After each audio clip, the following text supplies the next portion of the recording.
Hey guys আসসালামু আলাইকুম। তো আমি অনেক দিন ভিডিও ডালিনি। আমি একটা ভিডিও করেছিলাম নাম্বার কাউন্টিং গেম, আমার ছোট ছোট ভাইদেরকে নিয়ে আমি ভিডিও তৈরি করেছিলাম। তো আমি একটা মুম্বাইয়ে ভিডিও তৈরি করেছিলাম আমার ঈশ্বরচন্দ্র বিদ্যাসাগরের বাড়ি কোথায়। তো মাসাকেও জিজ্ঞেস করেছিলাম, সাদ্দামকেও জিজ্ঞেস করেছিলাম। তো 26 তারিখে ছিল, সেপ্টেম্বরের 26 তারিখে ছিল ঈশ্বরচন্দ্র বিদ্যাসাগরের জন্মদিন। তো কালকে অনেক জলের কারণের জন্যে আমি ঈশ্বরচন্দ্র বিদ্যাসাগরের বাড়ি যাওয়া হয়নি। আজকে হলো 27 তারিখ, সেপ্টেম্বরের 27 তারিখ।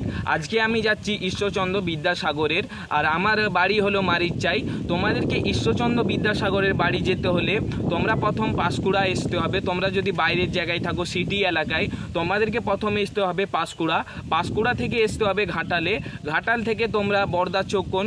বর্দা চৌকনের মানুষকে যাকেও জিজ্ঞাসা করলে বীরসিংহ গ্রাম যাব কি ঈশ্বরচন্দ্র বিদ্যাসাগরের বাড়ি যাব, তো কিভাবে যাব জিজ্ঞাসা করলে তোমাদেরকে বলে দিবে। তো আমি এখানে আছি, এখান থেকে আমাদের ঈশ্বরচন্দ্র বিদ্যাসাগরের বাড়ি হলো 2 কিলোমিটার। চলো যা।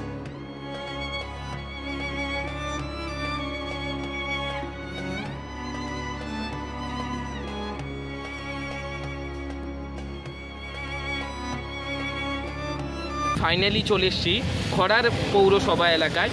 তো এখান থেকে বীরসিংহ গ্রাম 1 কিলোমিটার। চলো তোমরা এই ভিডিওটা লাস্ট অবধি দেখো, অনেক অনেক মজা আসবে। আর আমি এই ভিডিওটা অনেক সুন্দর করে এডিটিং করেছি, তোমরা এই ভিডিওটা লাস্ট অবধি দেখো। চলো যা যাক।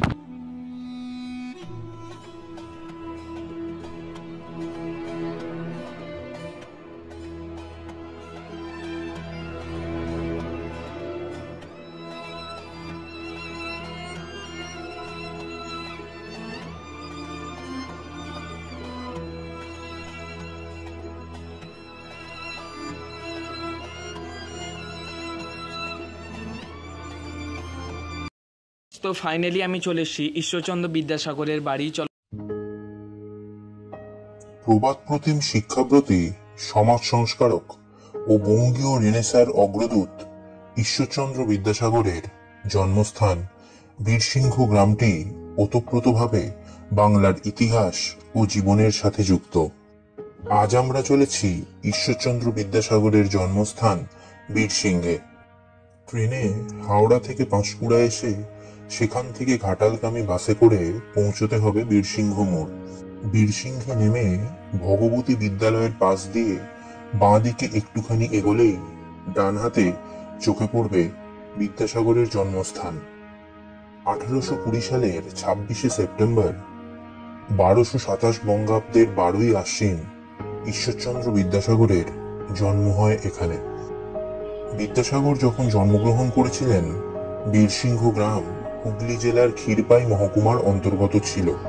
পরে 1872 খ্রিস্টাব্দে চন্দ্রকোনা ও ঘাটাল থানা মেদিনীপুর জেলার অন্তর্ভুক্ত হলে বীরসিংহ মেদিনীপুর জেলায় চলে আসে।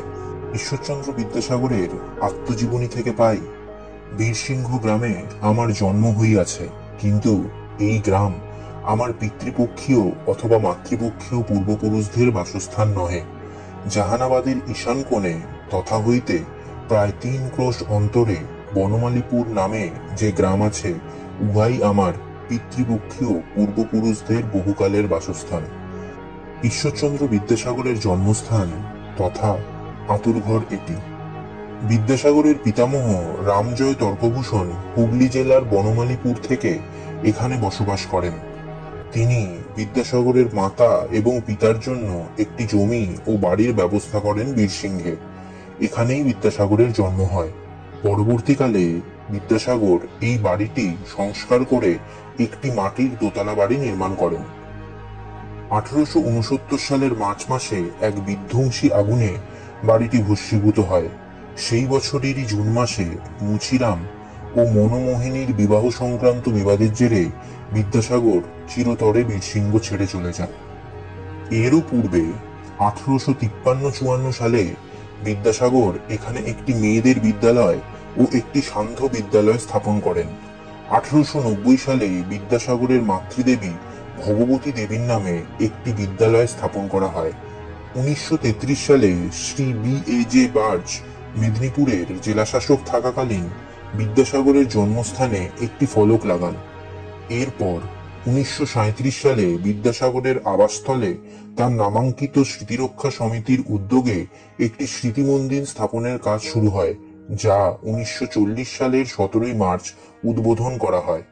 বিদ্যাসাগর মহাশয় যেই বাড়িতে জন্মেছিলেন সেই বাড়িটি কেমন ছিল তার সঙ্গে পর্যটকদের পরিচয় করাতেই পুনরায় 24 সেপ্টেম্বর 2019 সালে এই স্মৃতি মন্দিরটি সংরক্ষণ ও সংস্কার করা হয় এবং যেখানে তিনি ভূমিষ্ঠ হয়েছিলেন সেই স্থানটি সুনির্দিষ্ট করে দেখানোর জন্য সেখানে একটি ছোট মন্দির নির্মাণ করা হয়।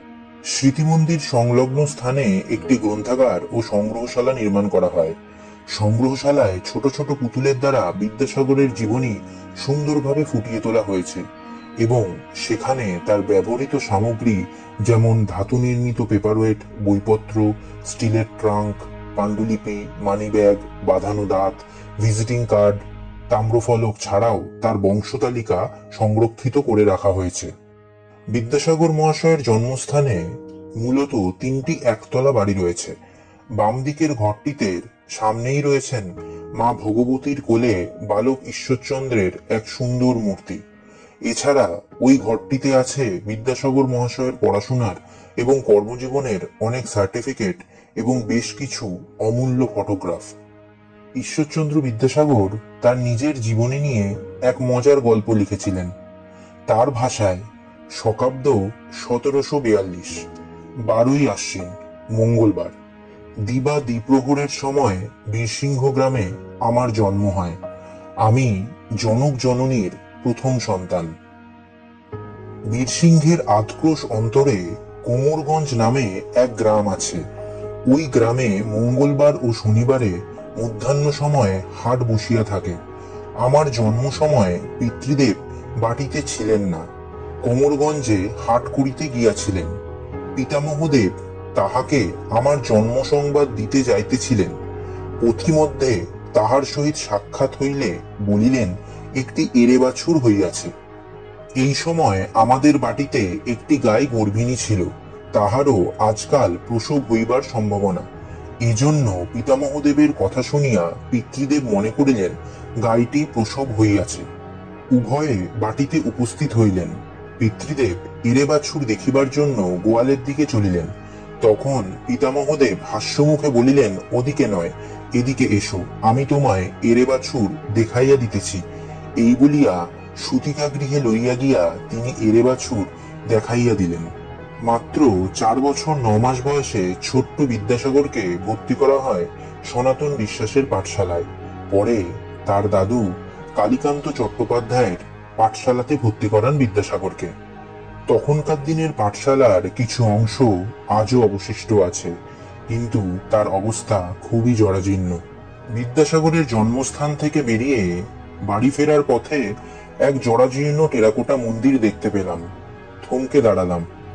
মাকড়া পাথরের তৈরি অপরূপ টেরাকোটা মন্দির, কিন্তু মন্দিরের অবস্থা খুব জরাজীর্ণ। মন্দিরে কোনো নির্মাণ ফলক না থাকায় মন্দিরের নির্মাণকাল সম্পর্কে কিছু জানা যায় না। তবে